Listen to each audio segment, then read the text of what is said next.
In this video, we're going to review the different numerical methods we had for how we could do what we called Riemann sums. And so we want to compute 0 to 2 of x squared dx. If you notice, all of these have 4. In other words, we're using 4 intervals. So if we're using 4 intervals from 0 to 2, or over a space of 2, delta x is going to be 0.5, right? Each interval is going to be 0.5 wide. So I'm just going to make a table here to kind of help me. We're splitting 0 to 2 up into intervals of 0.5. So I'm going from 0 to 0.5, then 0.5 to 1, then 1 to 1.5, and then 1.5 to 2.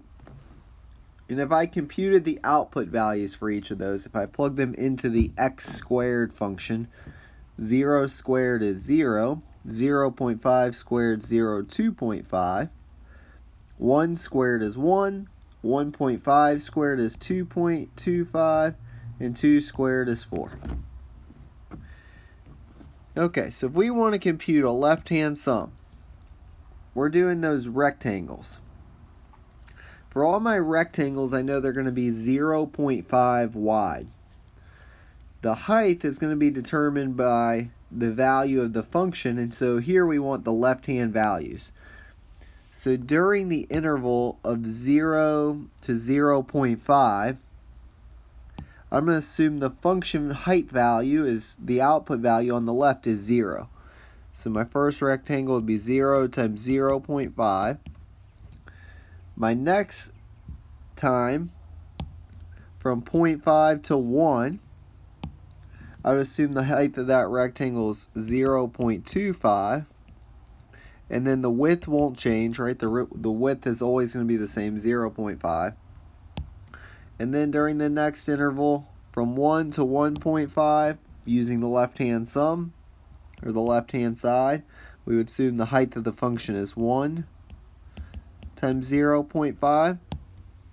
And then from 1.5 to 2, we would assume the height of the function is 2.25, or the height of our rectangle, I should say, times the width, 0.5.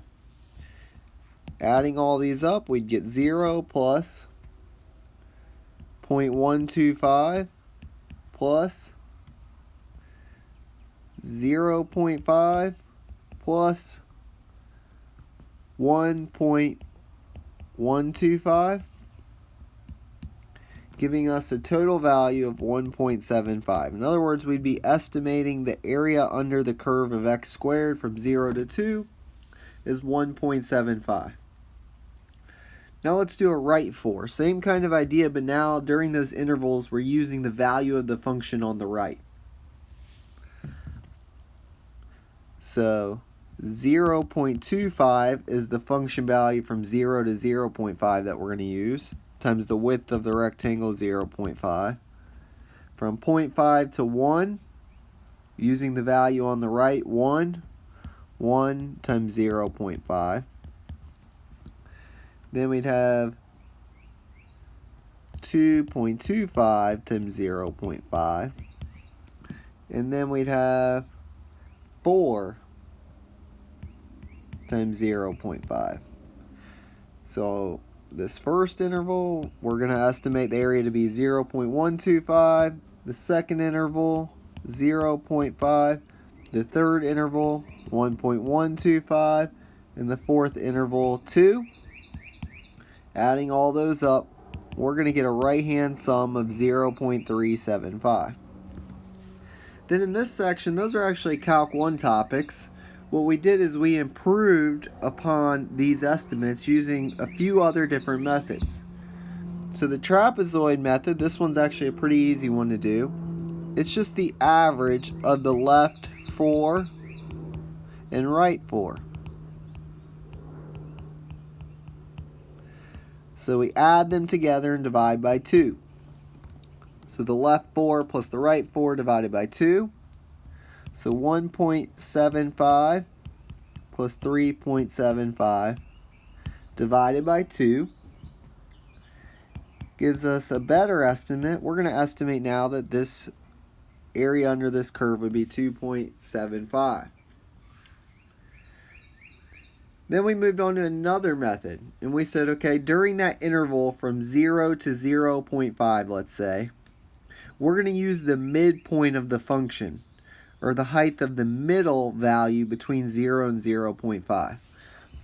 So the middle value between 0 and 0.5 would actually be 0.25. So we're going to plug that into the function and then multiply it by our delta x. Then we do f of the midpoint of 0.5 and 1, 0.75. The midpoint of 1 and 1.5.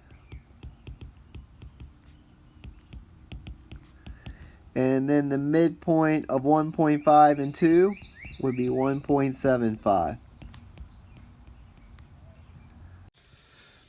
So let's compute those values. 0.25 squared times 0.5 plus 0.75 squared times 0.5 plus 1.25 squared times 0.5 plus 1.75 squared times 0.5.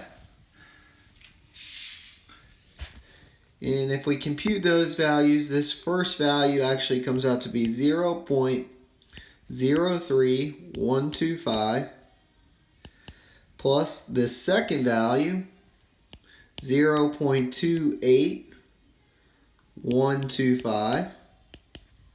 The third value is 0.78125. And the third value is 1.53125.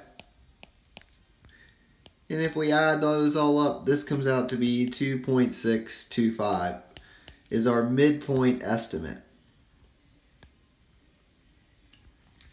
And then along came Simpson, and he even improved this more. He noticed this relationship between midpoint and trapezoid. And his estimate said if you do 2 times the mid of 4 plus trap of 4 and divide that by 3, it almost gives you the exact value of the area under the curve.